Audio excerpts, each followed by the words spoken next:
Do I get that? No. I thought that was my pay. Hi, I'm Jennifer. I'm an alcoholic. Been clean and sober since September 29th of 92. That feels like that's echoing. No? No. Just my stopped up ears. Well,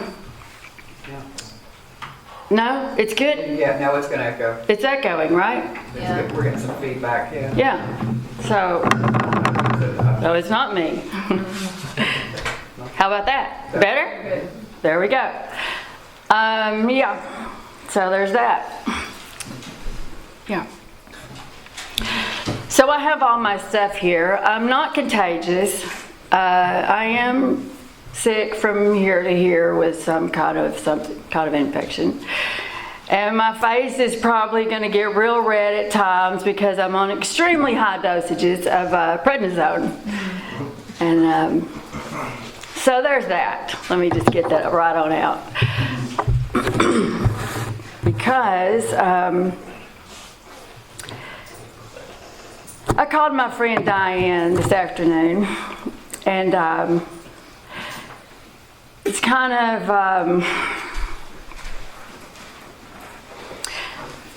of like having holding God with this hand and holding fear with this hand together. And that wasn't working very well for me. So I tell you this because I'm having these health issues, and I wanted to not come. But in AA, I had to come. And so you tell me that when there's an issue, I'm supposed to pick up the phone and talk about it. And sometimes it's not that it's hard to call and talk about it. Sometimes my brain doesn't have the connect to know that it's there. Because the whiskey man is up here saying, it's okay. It's not a problem. And this afternoon, it finally hit me. It is a problem. It is a problem. I have fear of the unknown, of what's wrong, of this infection that I've had for a few months. So I tell you that because I need to remove that fear so that God can use me this evening while I speak to you about my life and my journey. And so now the monkey is out. I can't hold fear and God at the same time. I know this today. I've known it for a long time. God has carried me for a very long time. I'm sorry that my throat is noisy and I'm full of cough drops, lozenges, but I'm here. I'm here because I'm sober and I want to be sober, and I hope that I can help someone in this room. I'm here to carry the message. My first meeting was right here in this room, sitting on this sofa.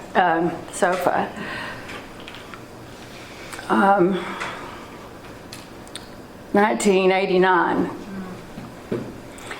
My mother brought me. Of course she did. Being the great black belt Al-Anon that she is. And before I forget, let me say, because the prednisone is really high dosage going on up here. My father, when he passed away in, I think, 2017, had 30 years sobriety. My mother today, you have to do the math. She's still a black belt Al-Anon. Very active. and I'm very proud of them. It's helped me a lot having family in the program. A lot. So my mother brought me to my first meeting in '89. She sat in the car, probably praying the whole damn time, while I was in here. The only thing I remember about that meeting is I was sitting on my hands the whole time, and all of a sudden it's like I came out of a blackout. And I couldn't feel my hands, and I just started shaking my hands like crazy. And I could feel everybody watching me. Well, I couldn't feel my hands. I've been sitting on them the whole time. They were so numb. I couldn't feel them, and I was freaking out. And that's what I remember about my first meeting, and that's the only thing I remember about my first meeting. But I can tell you that I remember it like it just happened right this minute. And it impacted my life. I can tell you that I can remember my hands tingling as it's happening right now. And I'm grateful for that. For 3 years, I was in and out. A lot of things happened. I could spend a long time on that journey, but it's kind of useless trivia to me. I spent a year, I think, sober, got a chip. I spent 6 months going to NA, not using drugs but drinking. It worked.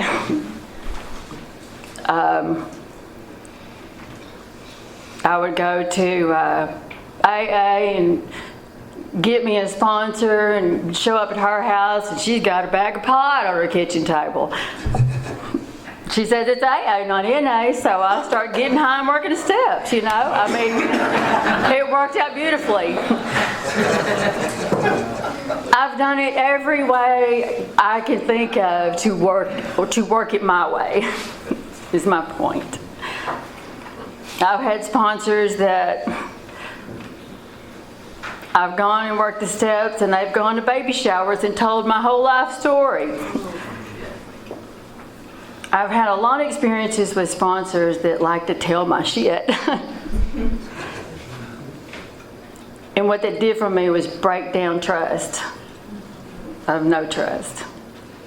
It taught me that there's a lot of people in the program that are there, but not working it. Not working it. And it can really hurt someone pretty bad. So therefore, I spent a long time in the program with no sponsor. That worked beautifully. I worked it my way. So I stayed sober for a long time, but that's all I did was stay sober.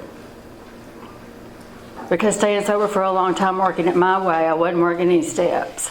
Because I didn't trust any women, and I sure didn't trust any men. So I wasn't working any steps, but I was staying sober, but I was still living the same way I lived when I was out there. That was using men the way I needed them, for what I needed. Staying away from women, because I didn't trust you, because you were like me. Using people the way I needed to be used, you know. That's what I knew. So a long time in the program, living the same way I was living when I was drinking and drugging.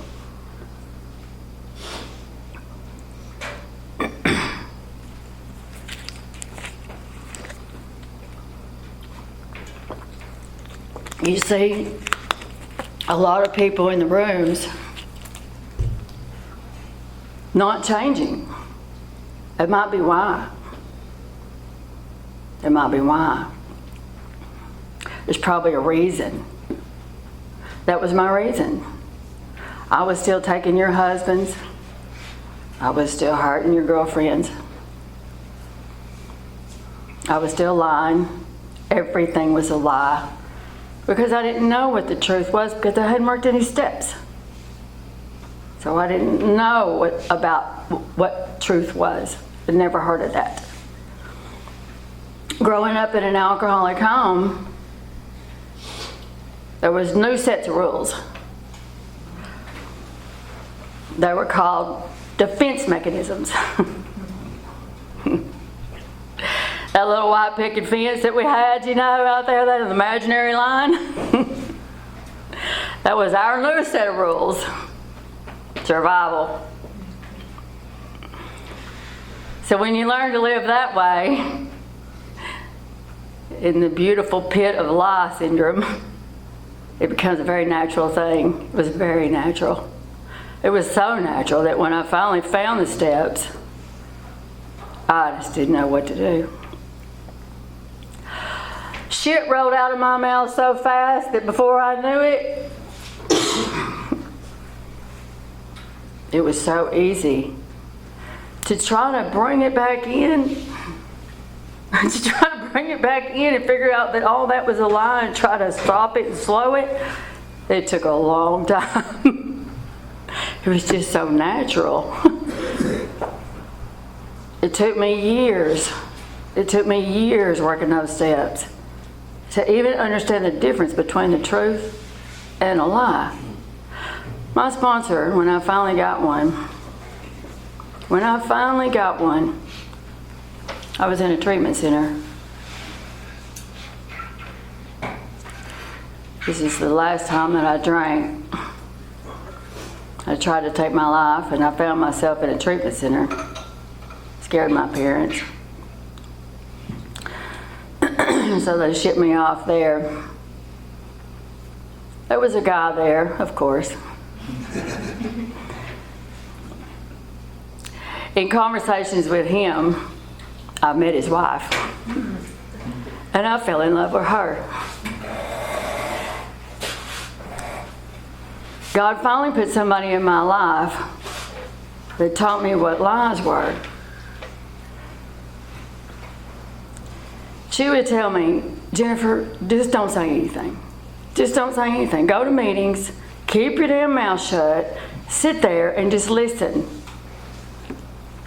She said, you don't have anything to say anyway. I did that for a long, long time. But it probably saved my life.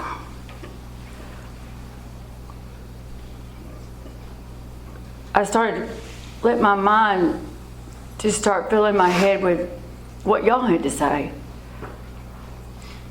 And it started putting new thoughts into my mind, because the only thing I had in my thoughts were racing thoughts of my escape, because it was all about an escape. How can I get out of here? How can I go for what's next? I was always trying to move to the next, never in the present. It was always to get somewhere else. My mind was always getting to somewhere else. But I didn't know that until she made me be still and quiet, forcefully, out of desperation, pure desperation, because I wanted to die all the time. My mind was always wanting to die.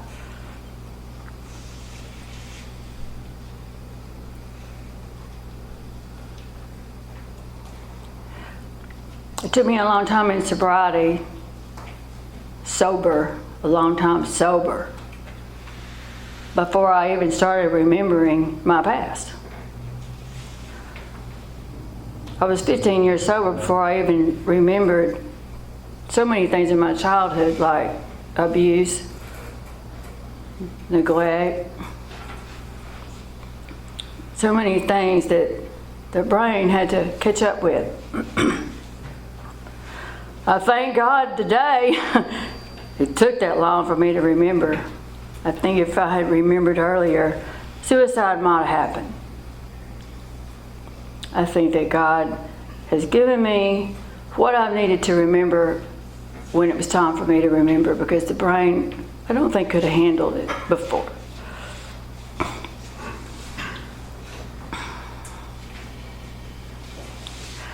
So I'm jumping all around, so hang on, y'all.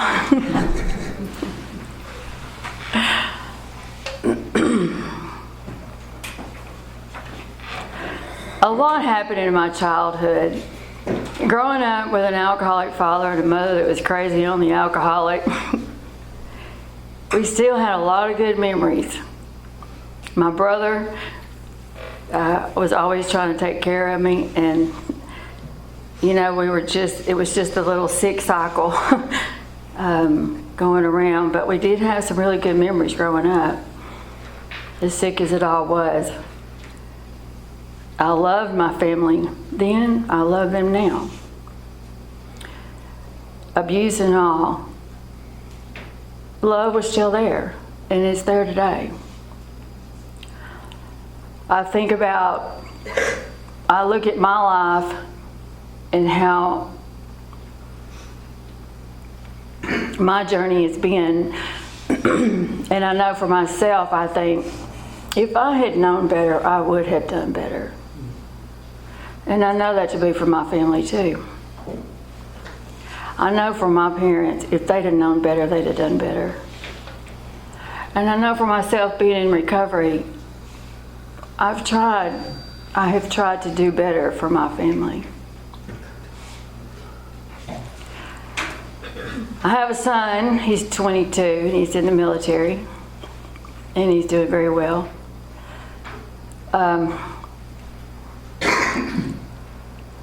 I adopted him when he was almost 3. I was very blessed. He came from a drug home. And I understand that, as I am one. I have a daughter, and when she was 2, I sobered up around the time she was 2. I was a big blackout drinker. I had a lot of trouble with blackouts. They were a lot of trouble.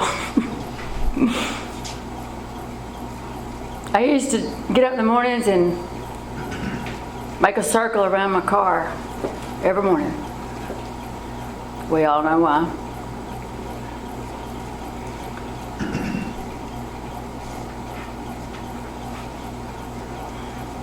That's not what sobered me up.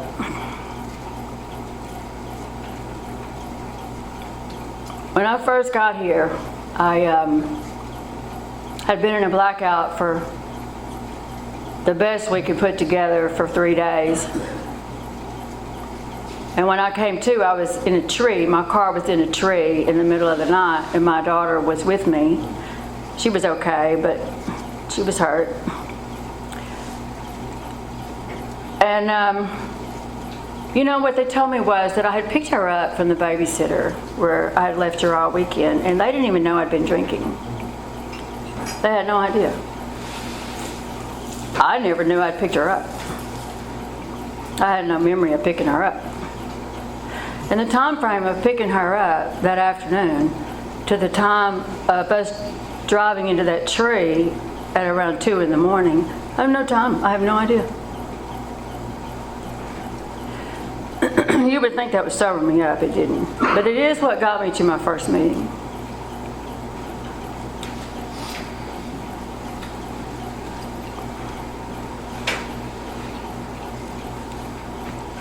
It was about 3 years after that before I took my last drink.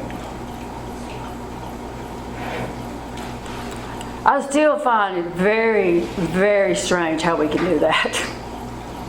How the brain really works. How you can be functioning and nobody knows you're even drinking and you have no memory. That just still to this day really is very powerful to me.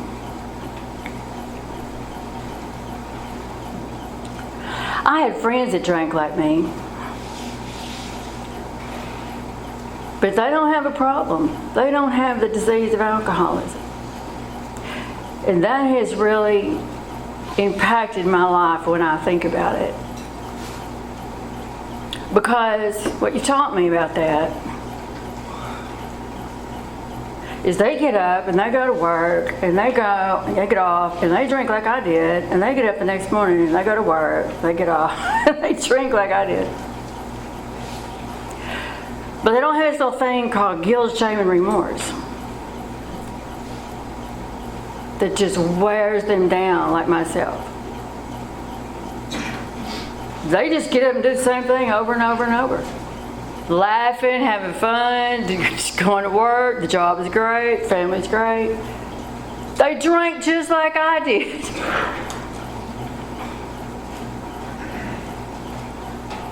But it's this little thing around here that just wears me down continually. I finally understood that. That is the difference for myself between a drunk and an alcoholic. It took me a long time to understand that. Years. I'm a slow learner.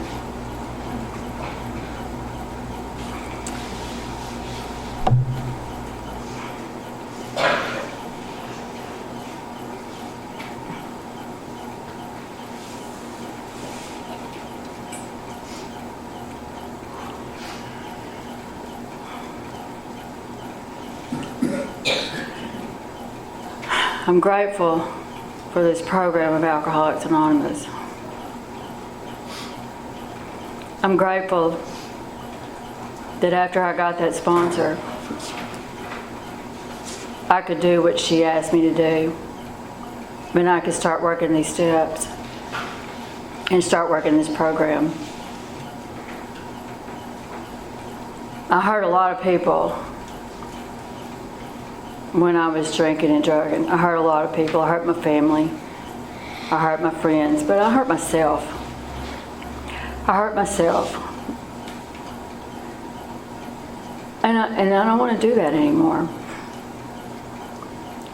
I spent a long time drinking at myself, doing things that felt horrible, put myself in situations that I would say it's my fault, you know. And when you live that lifestyle, that's the way it's going to be. I look at myself today and I think, sometimes I think I can't even believe that we are the same people. Jennifer in the disease and Jennifer in sobriety. Sometimes it's hard to, I look and I see this is Jennifer in the disease that's living on the street, selling her body for drugs, not knowing what's coming next. And here's the insanity part. I got a family over here that's got all the money you can need. All you got to do is go home and get it. But Jennifer in the disease stays over here on the street because she don't want to come over here where all the money is and have any kind of questions. Fucked up, right? They stay over here in the disease where it's so much fun. Right? No bosses, no questions. Let's make sense of that. But the reality is, it hurts. It's painful. And I deserve that. That's what I deserve. And we just stay there. And stay there. That makes a lot of sense, doesn't it? Because that whiskey man grabs that and says, oh yeah, I like that. And so do you, Jennifer. So we're going to do that again tomorrow too. And the problem is you can't not do that tomorrow. Because the whiskey man's grabbed a hold of that thing and he ain't going to let you go. Not one time. I took my first drink when I was 13 and a half. Well, that's not true. I took my first drink when I was about 5. Because I used to love to take that little beer from Dad off that picnic table. I just knew that wasn't right. I just, in my brain, knew that was cute. Anytime you got sick, you didn't get a cough drop. You got the whiskey, the honey, the lemon. when we were little. So I've kind of had some liquor going on for a long time. I got sick a lot.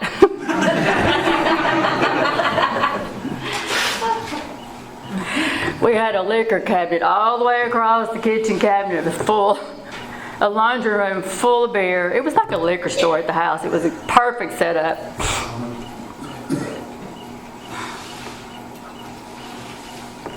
The perfect setup for this perfect alcoholic.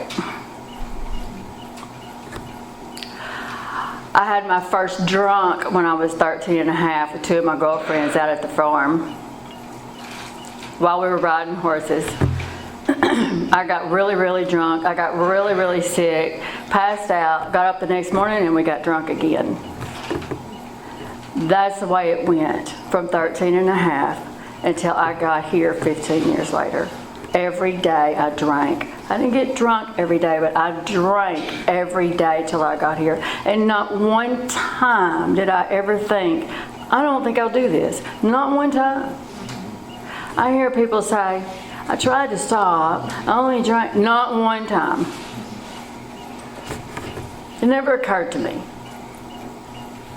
until I drove my car in that tree with my daughter. I did not stop drinking when I was pregnant. I wish I could say I did. I do think there were consequences from it.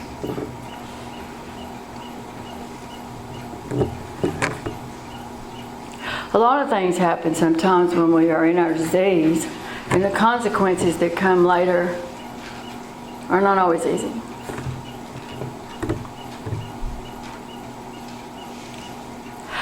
I can tell you, by working the steps, having a loving sponsor to help you work the steps, you can stay sober with anything.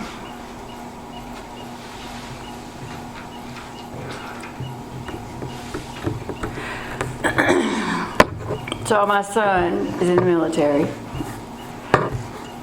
I've been married 4 times. Obviously, I don't do marriage very well.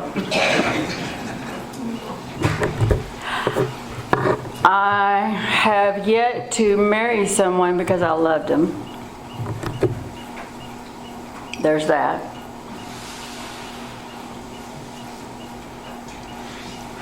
Guess I need to work on that.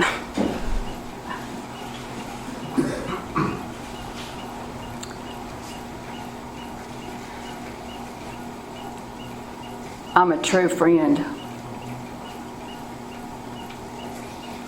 I'm a friend with my ex-husbands.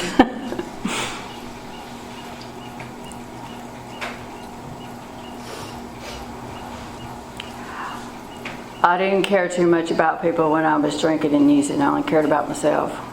If you got my way, it was going to be a problem. The person you're looking at today, if you ask my drinking buddies, if I was this person then, they're going to tell you no. They don't recognize me.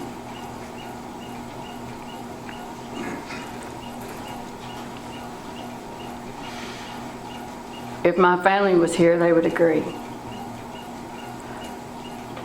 Although they would say I was a little bit like this when I was a little girl. But when I started the drinking, it changed. Y'all have taught me to care about you, but you've taught me to care about me. And I do care about me. My main sponsor I had when I first sobered up, y'all may not, some of you will know. Saturday Night Live, the gray-headed guy used to look at himself in the mirror with little affirmations. I love myself today, huh? I like myself today, y'all. You know what I'm talking about? Somebody? Harry Smalley. Thank you. I had to do that shit every day.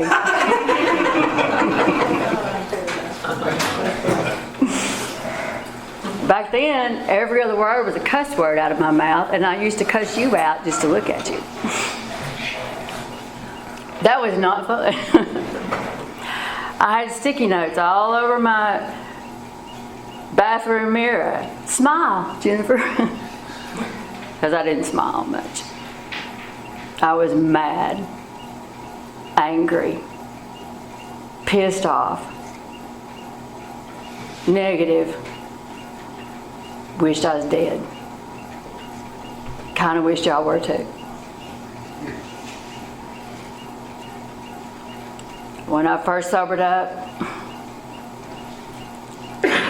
she said, you put your toothbrush under your bed so that you'll remember to hit your knees and pray. Other than that, you won't remember. And you do it every day. And then you put it back. So you hit your knees at night and tell God to thank you, even though I know you don't mean it. And I did it. And I didn't mean it. And I didn't want it. But I did it anyway.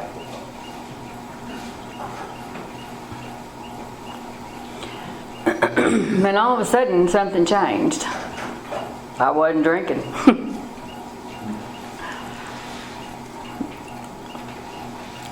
I can also tell you that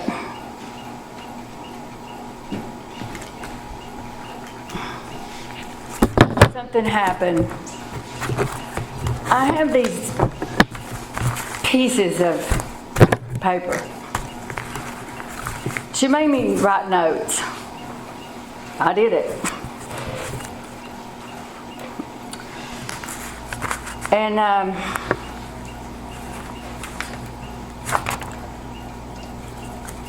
I was thinking if I could find it, I sure would like to read it.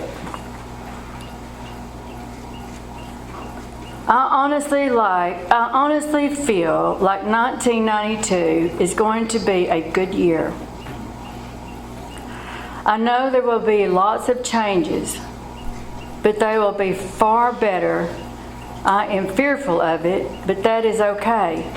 God knows it is time for some changes. I wrote that in 1992. That's the year I sobered up.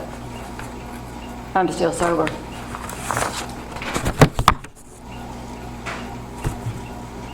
I just happened to see that. I also wrote in here, I'm not going to dig around for it. It said, when I did step 4, something changed. And I don't want to drink. And I hadn't wanted to drink since. I wrote that in 1992 when I did my steps.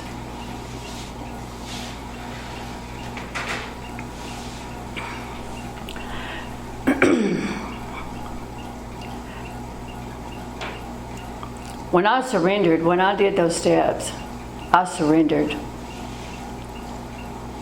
I told God I was done. I was tired.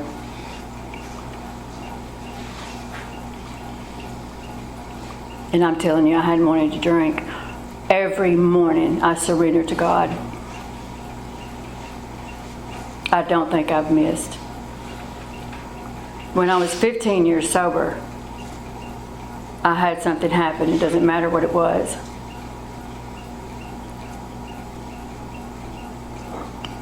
But it had anger in it. And I was going to drink. And I got up. And for some reason, I said, I'm going to Alpha to a meeting first. It was a ladies' meeting at 10 o'clock on a Thursday. Something happened during that meeting. And I know the woman, her name's Elizabeth, and I don't know what she said. But by the time she got through sharing, I was bawling my eyes out. And I didn't drink. But my plan was to go to that meeting and then go to get a drink. I tell you this because I know what happened today. I surrendered that morning. I surrendered that morning to God. Like I do every day. Every morning I say, God, hold my hand. I'm giving it to you. I want to be sober today. I think because I did that, I didn't drink. That's what you tell me to do. I knew when I came in 92, I was done. I surrendered.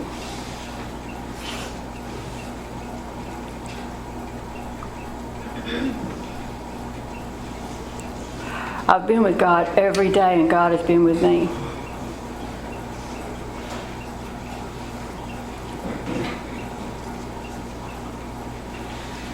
in April of 2013. My daughter had been fighting this disease for over 10 years. She was 24 years old. I got a knock on my door. They came to tell me that she had died of an overdose. I'm here to tell you nothing is going to take my sobriety. I did everything I could for her. Everything. Treatments. She was in and out of these rooms.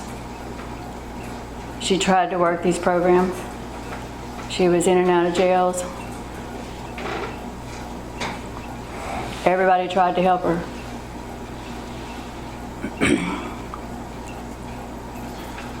And what I did was, y'all came and got me and took me to a meeting. I knew I wasn't going to drink because I'd surrendered that morning when I got up. And I asked God to hold my hand and keep me sober. I challenge you. It says it in the book. I use this book. This book is about to fall apart. I'm telling you, I don't know where anything is in this book. But I use it.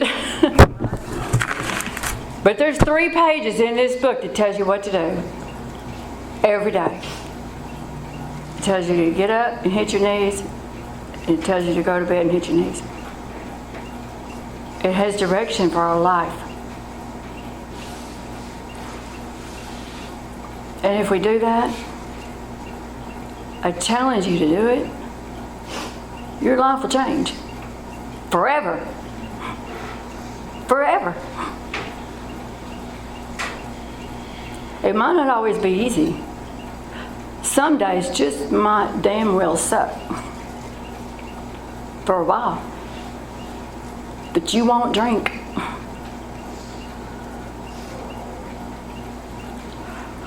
But I have to put action into my life. You tell me I have to put action into my life. So that's what I do.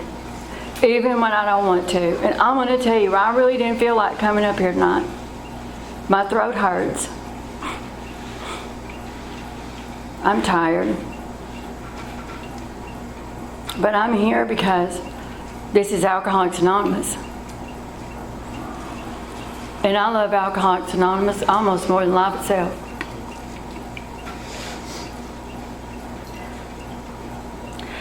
And when it's my time to go, I'm going sober. Amen. Happy, joyous, and free. And you tell me that I have to work with others. Even when I don't want to. Sometimes I don't.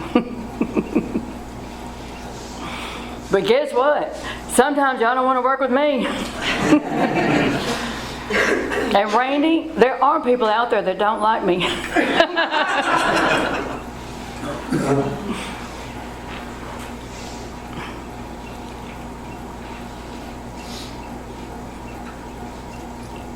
The biggest gift that I have found, besides a loving God, is the beautiful friendships.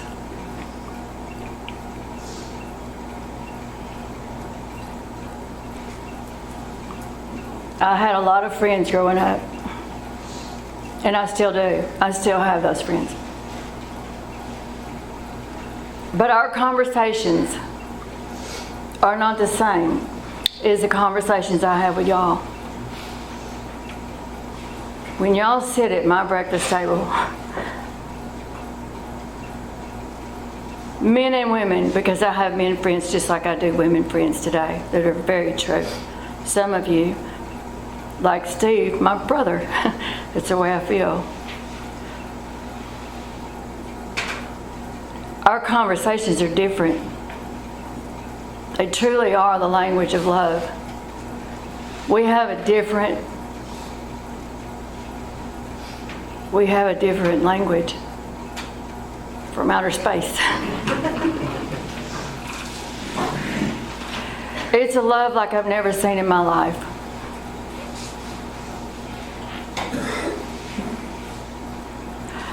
The conversation I had with my friends growing up, there's gossip. Did you know that? Oh yes, and he and she moved, and that's not how we talk in here. It's a whole different conversation. The words are different. It's not even the same words.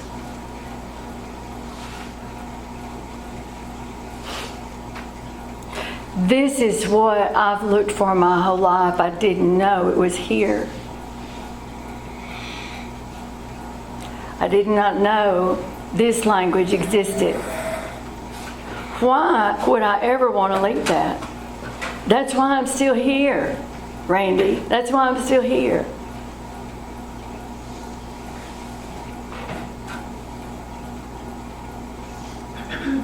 I wish we could still have those dances. When I first sobered up, we'd have a dance here, we'd have a dance in Carthage, we'd have a dance in Shreveport. We partied every weekend until they made us quit. Life is different now, but it's not, because we're still here, passing it on, working with others, putting one foot in front of the other, sharing our love, our experience, our strength, and our hope. And I know that I've kind of been all over the place, but I just ask God to give me the words today. And I really thank y'all for coming, and I love y'all.